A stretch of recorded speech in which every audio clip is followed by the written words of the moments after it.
มือน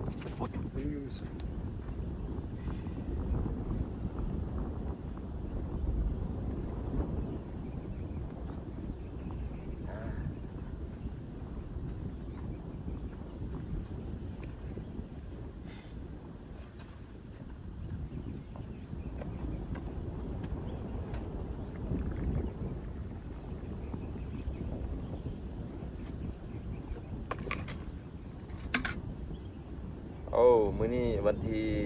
21ปี20232026เนาะเดือน3เวลาประมาณ 7:00 นเนาะมาปูยาคามีหยังหลายจับอันติกน้ำร้อนกาแฟดิบก็ได้3 in 1ก็ได้กินกับบรรยากาศยามเช้าทำกลางบรรยากาศมักหินร็อกปูยาคาจัดไปเบิ่งบรรยากาศรอบๆพุ่นน่ะไปแปลงอุดมไส้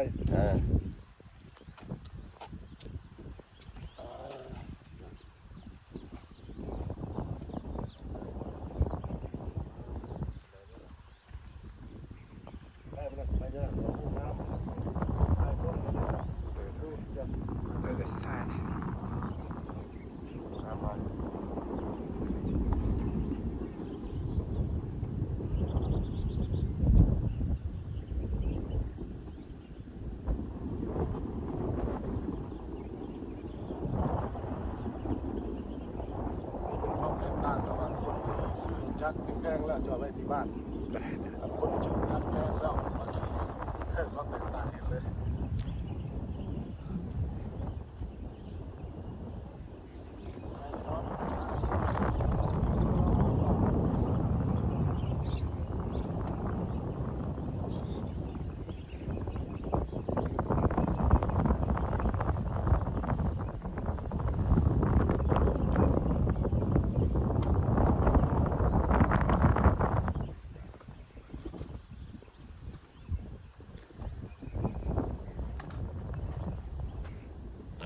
ถึงแล้วนี่นะ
Like this. One here, one, two, and I stay here. Yeah, you two. Up. One, two, down here. Down here. Ready? How about your hat? Is your problem? Yeah, look up, sit up, yes. Grab the leg. Yes, over the hand over there, yeah. We're going now, see you. Yes, madam.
ยกโปได้ยกโปได้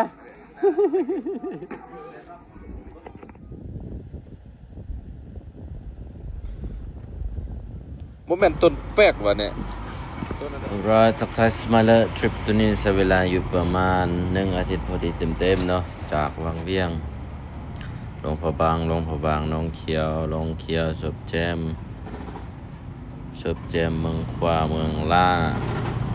มาเมืองไซหลวงพะบางวังเวียงระยะทางก็จะประมาณ1,000 ปลายกิโลเมตรเนาะจากระยะทางก็ผ่านหมู่บ้านผ่านสถานที่ท่องเที่ยวต่างๆหลักๆทางภาคเหนืออากาศดีช่วงเดือน3เดือน4เดือน1เดือน2อันนี้ก็จะเป็นภาพบรรยากาศในระหว่างการเดินทางเนาะจะไปเจอโรงเรียนเจอบ้านประชาชนก็จะเจอทงให้ทงนาสวนชาสวนกาแฟหลายมองบางบอนบางบ้านก็ยังบ่ทันมีไฟฟ้าน้ำประปา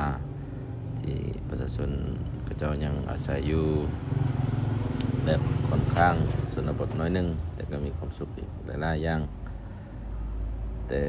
มันจะแปลกใจอยู่บ่ว่าบางสถานที่หรือบางหมู่บ้านเฮาไปเฮาสิบ่สามารถนำใช้ภาษาลาวภาษาคำมูได้จะเป็นชนเผ่าอาคาชนเผ่าหลายๆบ่อนที่เฮาสื่อสารกับเจ้าบ่รู้เรื่องแต่บางบ่อนกับ